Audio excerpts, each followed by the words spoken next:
Okay, good morning, everyone. Can somebody just give me a yes in the chat so I know that you can hear me? Or verbal, either way. Good morning, everyone. Can somebody just give me a yes in the chat so I know that you can hear me? Or verbal, either way.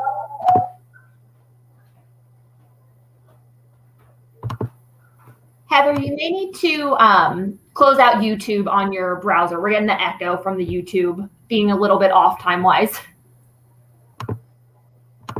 Okay, gotcha. Okay, yep, I'll go ahead and do that. I have closed out, so I've got all these windows open, so you'll bear with me. So if you're ready, I can go ahead and get started. Yep, sounds great. Okay, good morning, everyone, and thank you so much for joining this very important 10 a.m.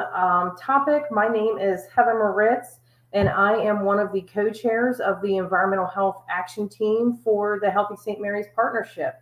On behalf of the Environmental Health Action Team, I am pleased to introduce Mr. David Steckler this morning. Mr. Steckler is a hydrogeologist and Navy Remedial Project Manager with 25 years experience in environmental restoration.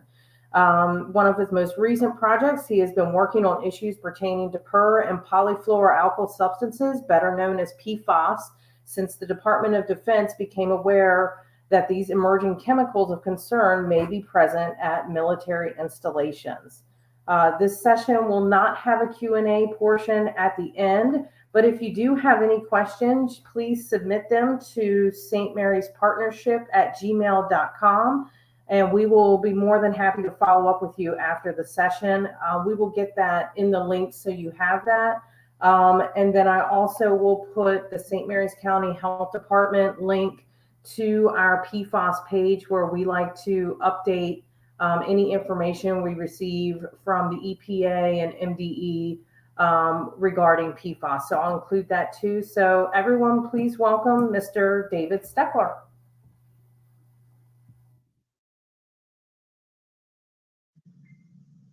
Good morning. My name is David Steckler. I'm a hydrogeologist and Navy Remedial Project Manager. I'm in charge of the environmental restoration program at the Naval Air Station Patuxent River and Webster Outlying Field. Today we're going to discuss per and polyfluoroalkyl substances and the Navy's efforts regarding them at the two bases.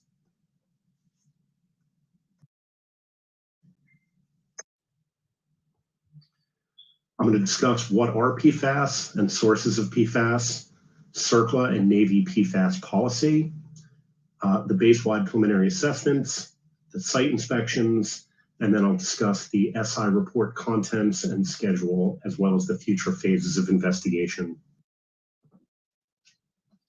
So what are per and polyfluoroalkyl substances? These are chemicals of emerging concern. They're found widely in the environment. They're in aqueous film-forming foams. These are the aqueous firefighting foams, but they're also in many, many other products, including non-stick cookware, cleaning products, cosmetics, paints and varnishes, and water-resistant clothing. PFAS are environmentally persistent and bioaccumulate. They include thousands of compounds, most of which are still unknown. The US EPA analytical method can currently detect 18 compounds, 3 of which have human health risk screening values. That's PFAS, PFOA, and PFBS. You can see the associated screening levels next to them. The number of detectable PFAS and screening levels are likely to increase in the future as additional science is conducted. Sources of PFAS in the environment. Not surprising, at military installations, historic firefighter training and fire suppression using AFFF are the primary sources of PFAS in the environment. So I mentioned in my introduction that I run the Environmental Restoration Program. Before we move further, let me explain a little bit about that program. It has 2 components, the Installation Restoration Program, and this is intended to identify and clean up past contamination from chemical and radiological contaminants, hazardous substances, and pollutants to protect human health and the environment at both Navy and Marine Corps installations. The other component is the Munitions Response Program, or MRP. It's to identify and address explosive safety hazards as well as the human health and environmental risks associated with munitions constituents. And right from the Department of Navy Environmental Restoration Manual is our ethos: a clean and healthy environment is essential for supporting the Navy's primary mission of warfighting first, operating forward, and be ready. Let's discuss CERCLA and Navy PFAS policy. First, the Comprehensive Environmental Response, Compensation, and Liability Act. This is the law that governs all aspects of the environmental restoration program. With respect to PFAS, we also have the October 2014 Assistant Secretary of the Navy memo. This instructed RPMs to identify all known and suspected sites where PFAS and/or PFOA may have been released on active and BRAC installations. The memo also prioritized the protection of drinking water and brought potential PFAS sites into the environmental restoration program. This slide shows the CERCLA process. It is stepwise.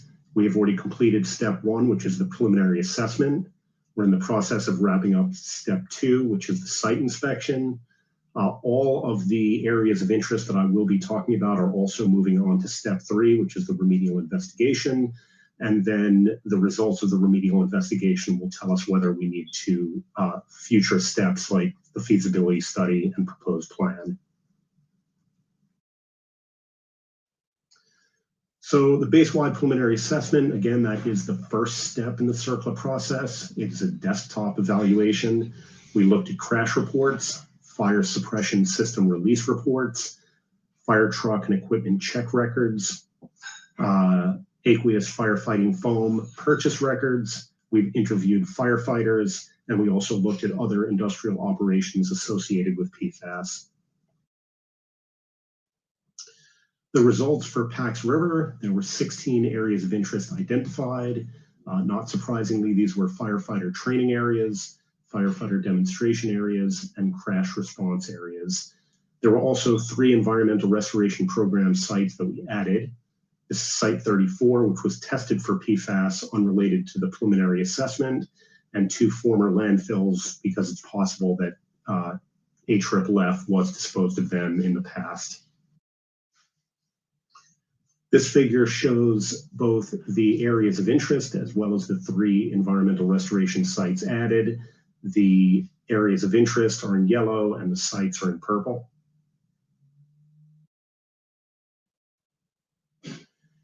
At Webster Field, 2 areas of interest were identified. An HSMP crash truck maintenance area.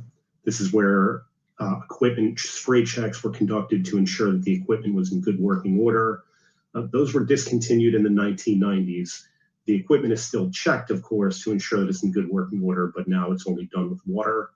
And then Fire Station 3, which had storage of HSMP. This slide shows the location of the 2 areas of interest at Webster Field. You can see the fire station off on the left side of the slide near the St. Mary's River. And you can see the HSMP crash truck maintenance check area next to the runway.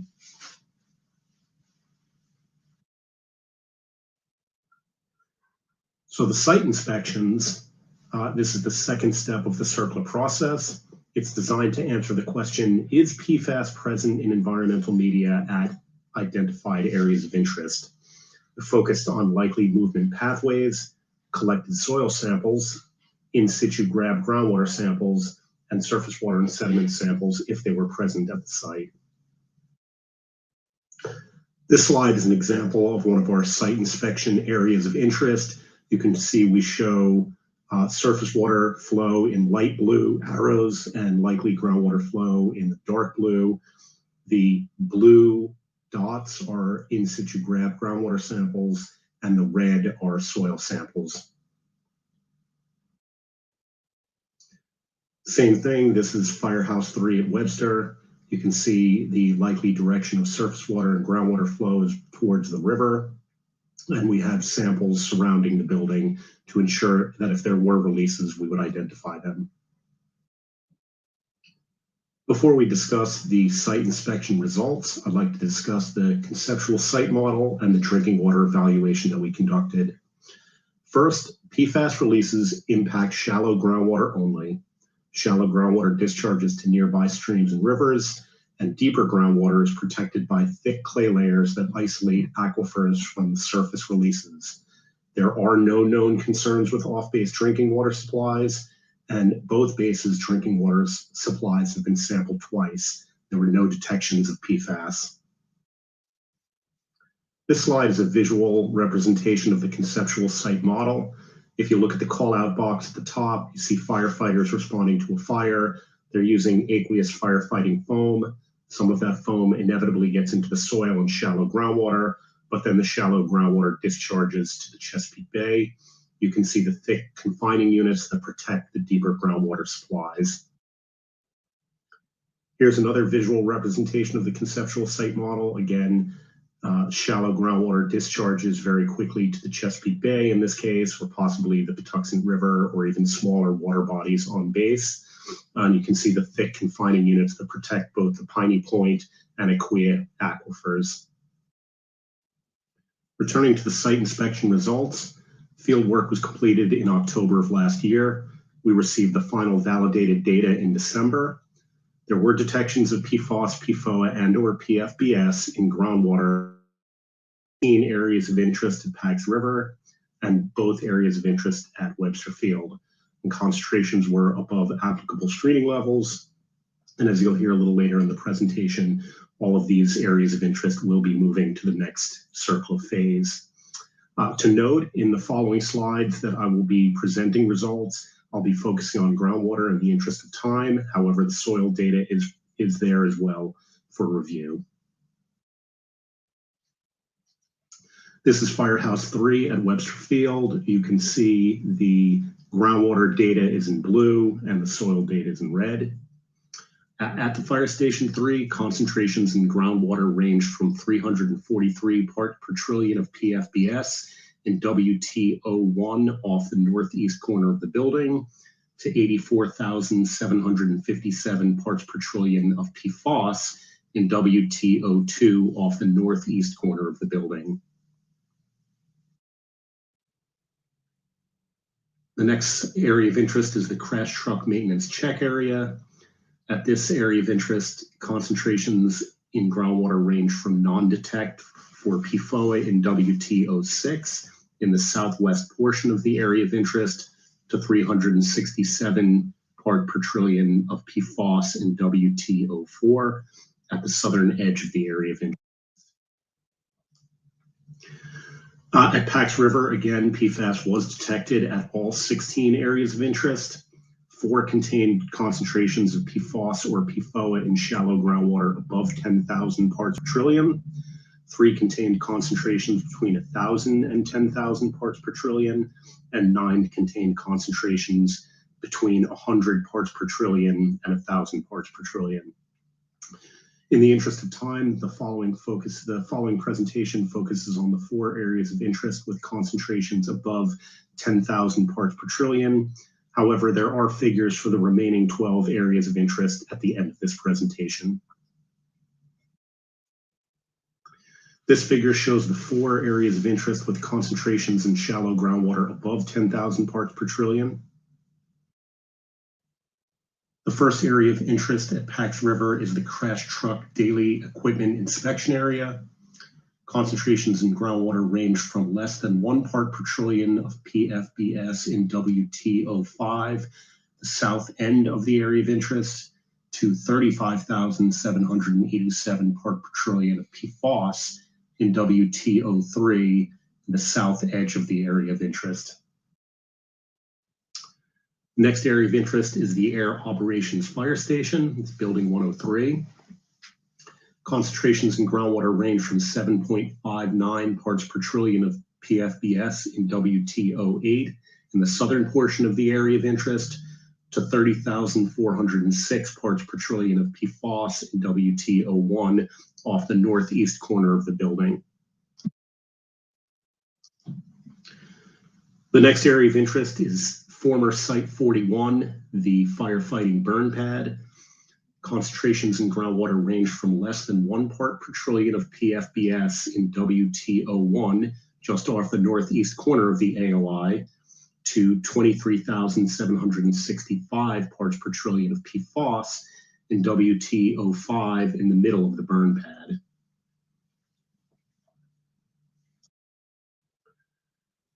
The next area of interest is the Skeet Range aircraft crash site. Concentrations in groundwater range from 2.05 parts per trillion of PFBS in WT02 west of the crash site to 10,892 parts per trillion of PFAS in WT03 on the north side of the crash site. For the contents of the site inspection report, there's an introduction, there's a discussion of each area of interest.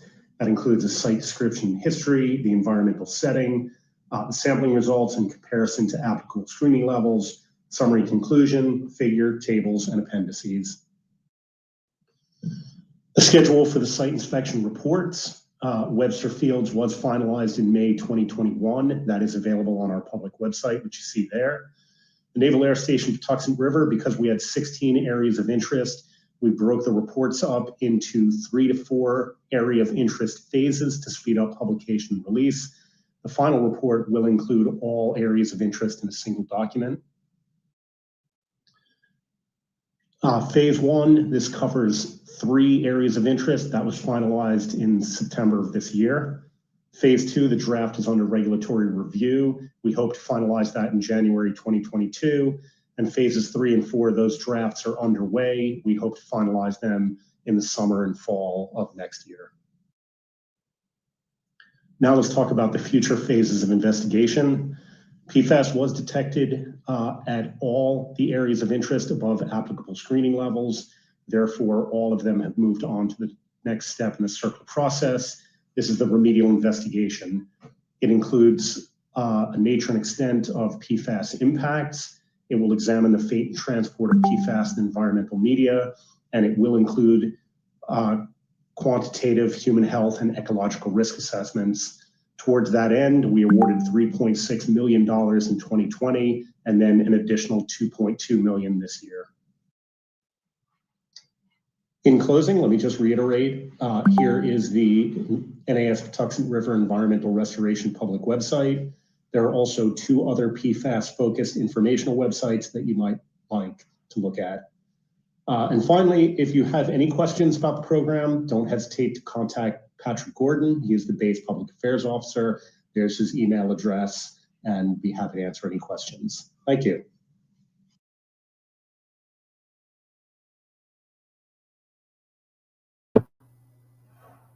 Okay, thank you. I definitely appreciate David putting that presentation together for you all. The work that they're doing is very important, and it's a very collaborative effort, not with just David and his team, but also with the St. Mary's County Health Department. I am one of the co-chairs for the Restoration Advisory Board alongside the commanding officer of the base.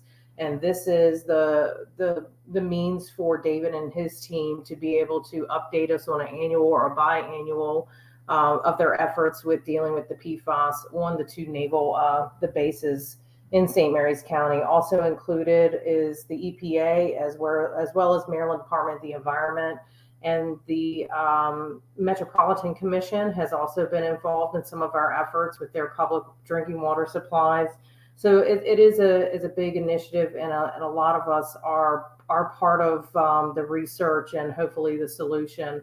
So definitely check out our webpage. It does get updated as we get new information, and that can take you to the links for the EPA for any recent water sampling that might have been done in the community. I know that MDE just completed sampling for PFAS in, I think, 13 or 14 of our community water supplies in St. Mary's. So that report should be coming out soon. I know that they all came back non-detect, so that's good news. But so yeah, thank you everyone for joining us. I do ask that you sign in to the 11 o'clock session, Coping with Ongoing Grief and Losses of the Pandemic. I think it would be a great one to be part of. And thanks again for letting me be part of this. Thank you.